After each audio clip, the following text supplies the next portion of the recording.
Hello， 大家好，我係 Coach。今集嘅題目係終身成敗係咪取決於童年呢？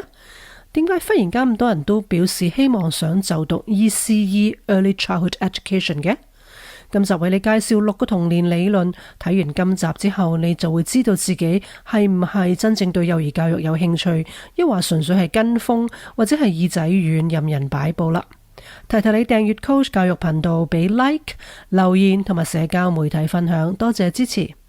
我哋睇下一啲前人對於兒童呢個階段點樣睇法。希臘哲學家 Aristotle 話：你將一個細路仔交俾我，直到7歲，我就會話俾你聽佢會成為一個點樣嘅人噶啦。18世紀英國詩人 William Wordsworth 佢話：孩子就係呢個男人嘅父親啦，即係話成年人呢係經由一個孩子塑造出嚟嘅。中國嘅言語就話3歲定80。呢啲都係唔同國家、唔同時代嘅前人不謀而合嘅智慧。童年好重要。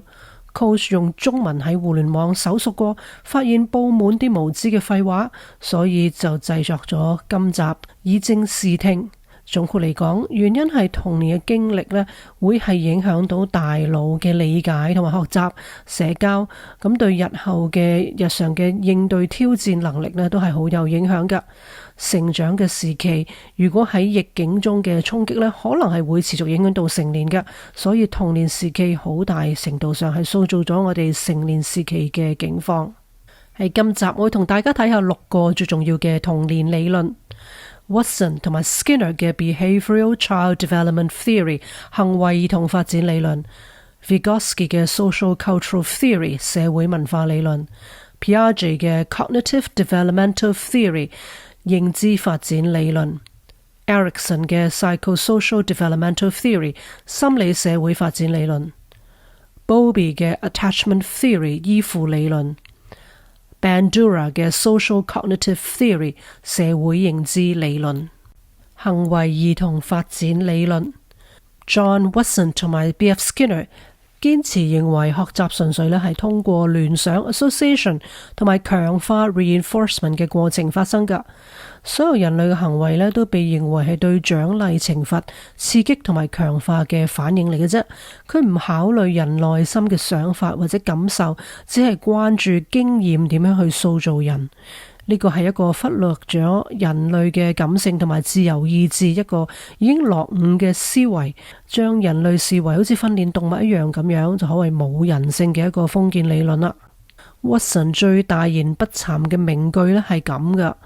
佢話：俾我10幾個健康嘅嬰兒啦，發育良好，等我用我自己指定嘅世界嚟到撫養佢哋。我保證我隨機挑選任何人都可以訓練佢哋成為我選擇任何一類型嘅專家，包括醫生啦、律師、藝術家、商人，甚至係乞兒、小偷。無論佢嘅天賦、嗜好、傾向、能力、職業同埋祖先嘅種族點樣，大家係咪覺得咁嘅理論係極為危險呢？喺我另外有一集教養兒童獎勵嘅3個負面影響就有詳細介紹 behavioralism 啦。咁 Watson 嘅最出名嘅實驗 Little Albert Experiment 就成為心理學史上面係最唔道德嘅實驗嘅。咁大家即係查一查 Little Albert Experiment 就可以會睇到其中佢嘅恐怖嘅成分啦。社會文化理論 Social Cultural Theory， Vygotsky 相信細路仔通過親自去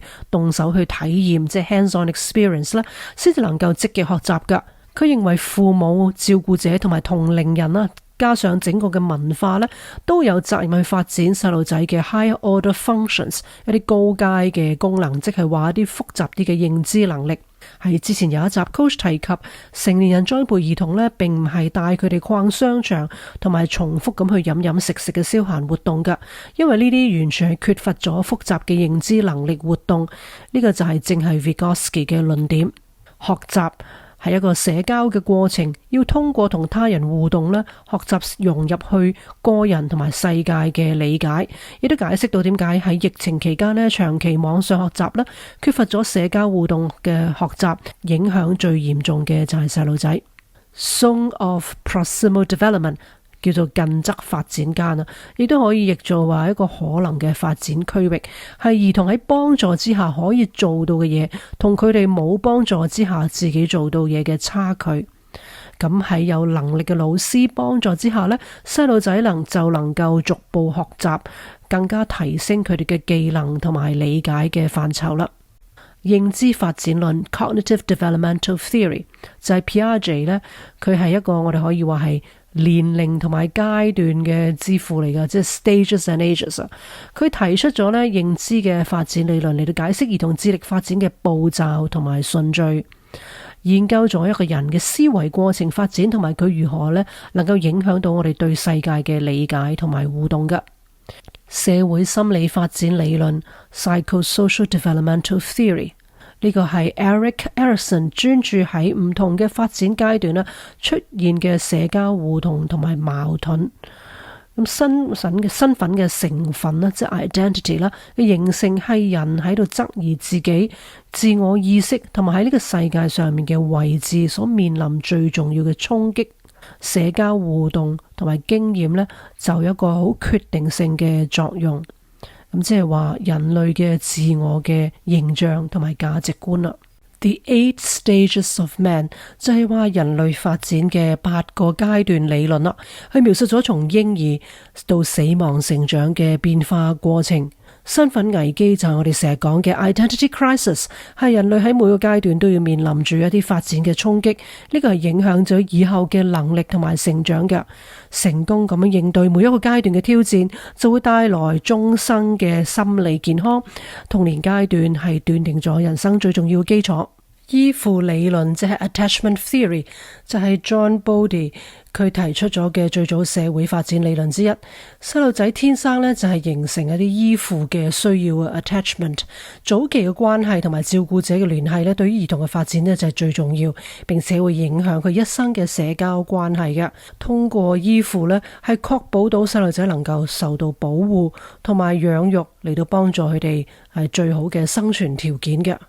社會認知理論 Social Cognitive Theory 就係 Albert Bandura 認為條件反射同埋強化過程呢，即係行為主義 behaviorism 嘅佢哋裏邊嘅內容呢，係唔能夠充分咁解釋到人類學習所有嘅方面嘅。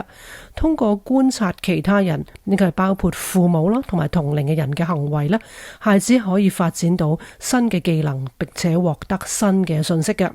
喺觀察呢，喺學習之中起住最重要嘅關係。學習係通過聽到有關點樣執行嘅某項嘅行為嘅口頭指令啦。咁觀察真實或者虛擬嘅人物呢，係無論係書籍啊、電影啊等等表現出嚟嘅行為呢，都係會變為學習嘅一部分嘅。究竟呢啲童年嘅理論嘅含義係乜嘢呢？雖然今日並非所有呢啲嘅理論都係完全係被接納，但係佢哋係成為咗現代教育同埋心理學嘅研究奠定咗基礎，並且對我哋為兒童發展嘅理解呢係產生咗好重要嘅影響。現代嘅研究經常係藉鑒多種嘅理論同埋觀點去了解兒童嘅行為同埋認知功能嘅發展。好多個理論呢，存在唔同嘅互相矛盾或者競爭性㗎，其中有一啲嘅理論只涉及有限嘅發展領域，而且好多個理論呢都係不斷咁樣係接受到挑戰同埋修正嘅。Nature and nurture 呢個先天同埋後天嘅相互作用呢，佢哋係決定咗細路仔嘅身心成長㗎。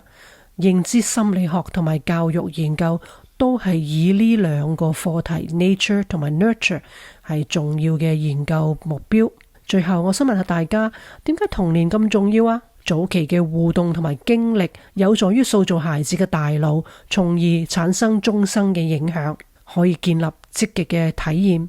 塑造佢哋嘅身份，建立鞏固關係，影響佢哋學校嘅成功，